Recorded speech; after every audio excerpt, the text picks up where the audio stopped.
Le pape pourrait bien nous sauver. Bonjour Florent Clélier.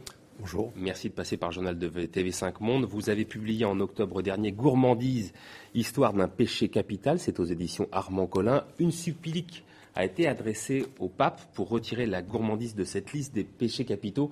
Selon vous, quelle est la chance qu'elle puisse aboutir ? Alors, on est dans le registre plutôt du canular ou d'une veine qui est assez ancienne d'ailleurs, puisque déjà à la fin du Moyen-Âge, on avait des vies de saints sous le mode un petit peu ironique ou comique, comme la vie de saint Andouille ou de saint Aran, qui avait comme objectif de parler du plaisir gourmand. Et en même temps, ça montre l'ambiguïté de la gourmandise dans cette liste des 7 péchés capitaux, un élément qui pose problème depuis de nombreux siècles en réalité. Est-ce réellement un péché aussi grave ? Alors, avant de répondre peut-être à cette question, de donner en tous les cas quelques éléments, cette supplique, eh bien, elle était portée par Lionel Poilane. C'est un boulanger parisien qui est mort en 2002. Sa fille, Apollonia, a repris le flambeau et Stéphane Leroyer l'a rencontré. On regarde et on revient juste après. Est-ce par gourmandise que l'on rentre dans une boulangerie ou tout simplement par habitude ? À la boulangerie Poilane, aucun doute, depuis 1932, le pain est assurément devenu une affaire de gourmet. Le pain, c'est cet ingrédient qui est vraiment la base de notre alimentation. Manger du bon pain, c'est vraiment se faire plaisir, c'est la gourmandise. Apollonia Poilane a toujours connu ce four à bois. Son grand-père et son père l'utilisaient aussi. À la mort accidentelle du second, l'artiste boulanger Lionel Poilane en 2002, elle reprend l'affaire familiale et les convictions de son père, celle notamment que la gourmandise ne peut être un péché capital. Avant sa mort, Lionel Poilane décide en effet d'écrire une supplique au pape pour demander à l'Église d'enlever la gourmandise de la liste des péchés capitaux. Et d'où son idée de faire une supplique au pape pour dire enlevons le péché de gourmandise de la liste des 7 péchés capitaux, ou à défaut, transformons-le en gloutonnerie, goinfrerie, qui reflète beaucoup plus l'idée de manger par excès, de manger sans plaisir et de manger sans savoir s'arrêter. C'est Apollonia Poilane qui finalement a présenté la demande de son père au pape. Pour l'instant, le Vatican n'a pas répondu à cette requête. La gourmandise reste un péché, cela dit bien agréable à transgresser. La gourmandise a une histoire, Florent Clélier. Pourquoi est-ce que depuis des siècles, nos civilisations judéo-chrétiennes se culpabilisent de bien manger ? Alors ça tient à un contexte géographique et humain très particulier, qui est le contexte des pères du désert, dans le désert égyptien, 3e, 4e siècle, où on a commencé à codifier les pensées mauvaises utilisées par le diable pour empêcher l'élévation de l'âme des moines vers Dieu. Et le premier de ces péchés, ou ce premier des vices, était la gourmandise, mais qui était gula, le gosier en latin, donc la gloutonnerie effectivement. Et au départ, on est vraiment dans un milieu qui est très réduit, qui va faire l'apologie de la mortification. Et les 8 vices capitaux vont passer en Occident, vont être enseignés sous la forme des 7 vices capitaux aux fidèles. Et là, ça va commencer à poser un problème et l'Église va commencer à assouplir en réalité sa définition de goula, puisqu'on va passer de l'idée de mortification à l'idée de modération, mediocritas en latin. Mais dès le départ, il y a cette ambiguïté sur ce rapport à la nourriture. En plus, c'est la faute des moines qui étaient dans le désert.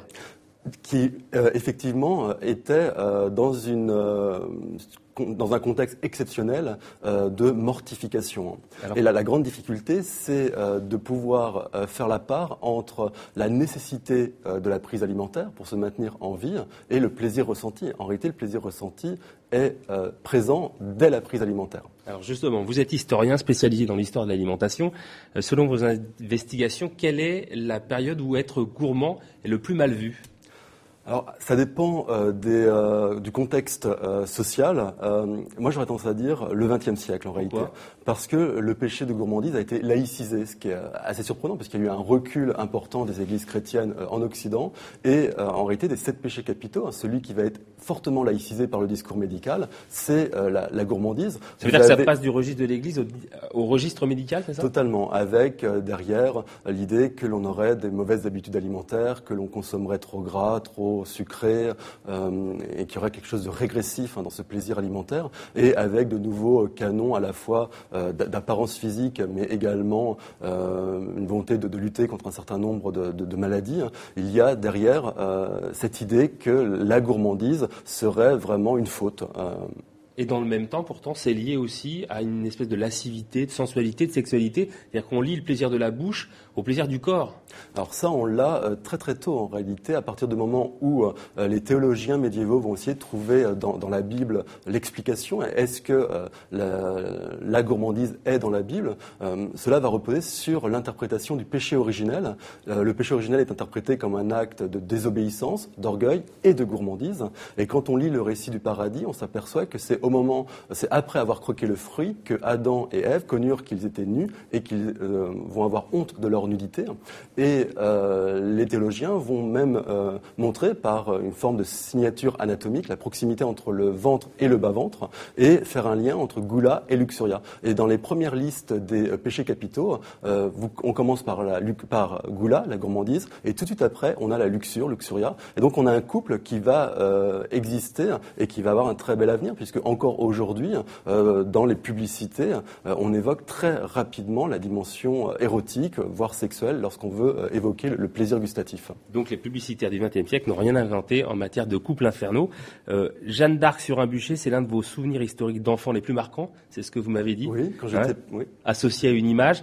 Alors, selon qu'on soit anglais ou français, le récit de cet événement n'est pas retranscrit de la même façon. Pourtant, chaque partie dit vrai. En quoi est-ce que l'Église catholique arrange au fil des siècles ses vérités sur la gourmandise? Et finalement, il n'y en a pas qu'une seule, mais il y en a plusieurs. Alors l'Église va s'adapter et surtout l'Église catholique est persuadée que c'est Dieu qui, bien évidemment, a créé le monde et que c'est Dieu qui a mis du goût dans les aliments et que c'est Dieu qui a donné à l'homme la capacité de ressentir du plaisir afin de manger et de pouvoir répondre à l'injonction biblique du croisé multiplié qui est essentielle.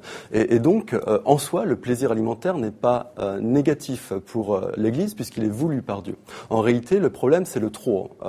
On est vraiment sur la notion de modération et l'Église va définir le trop en fonction de votre âge, de votre sexe, de votre rang social. Trop n'a pas le même sens pour un noble que pour un paysan. Et en plus, l'Église catholique, à la fin du Moyen-Âge et au XVIe, XVIIe, XVIIIe, a une vision de la société qui est très inégalitaire, très hiérarchisée et qui pense qu'une manière d'indiquer son statut social dans le monde, c'est par les dépenses de table. Donc il est normal que les dépenses de table d'un évêque ou du pape soient supérieures aux dépenses de table d'un prêtre, et pour le monde séculier, il est normal que les dépenses de table d'un noble soient supérieures aux dépenses de table d'un bourgeois ou d'un paysan. Donc tout ça conforte une culture de la table qui va être poussée très très loin dans le monde catholique, avec la civilisation de cour qui va utiliser le spectacle de la table et le plaisir gourmand comme une sorte d'attribut de sa surpuissance. Et aujourd'hui, on arrive en fait à une nourriture qui est devenue patrimoine, en France par exemple. Totalement. Et d'ailleurs, on le voyait très très bien dans le sujet que vous avez présenté. On insiste sur le savoir-faire, sur cette transmission de génération en génération. Et moi, ce qui m'a intéressé autour de cette idée de péché autour de la gourmandise, c'est de voir comment chaque époque essaye de trouver une réponse pour pouvoir être ouvertement gourmand. Et la fin du XXe, début XXIe, a très probablement trouvé une réponse avec la Libye culturelle, le respect des savoir-faire, savoir apprécier les AOC, etc., que l'on voit par exemple dans la décision très récente de l'UNESCO de classer le repas gastronomique des Français au patrimoine immatériel de l'humanité, où on est totalement dans cette possibilité d'avoir une approche culturelle de la gourmandise et de se dire je suis gourmand, mais c'est une manière de respecter mon histoire ou un patrimoine. Et vous aviez participé à ce travail. Gourmandise, paresse, luxure, ce sont les trois vertus cardinales, les vertus de la fête, le paradis sur terre. Cet extrait de Ma moitié d'orange, c'est du romancier français Jean-Louis Bory. On va donc se quitter avec cette expression-là. Je rappelle votre livre, Gourmandise, histoire d'un péché capital. Il est traduit en ce moment en portugais, au Brésil, et vous m'avez dit en Corée du Sud. Donc il y a des amateurs de gourmandise. Merci beaucoup, Florent Kellier, d'être passé par TV5 Monde.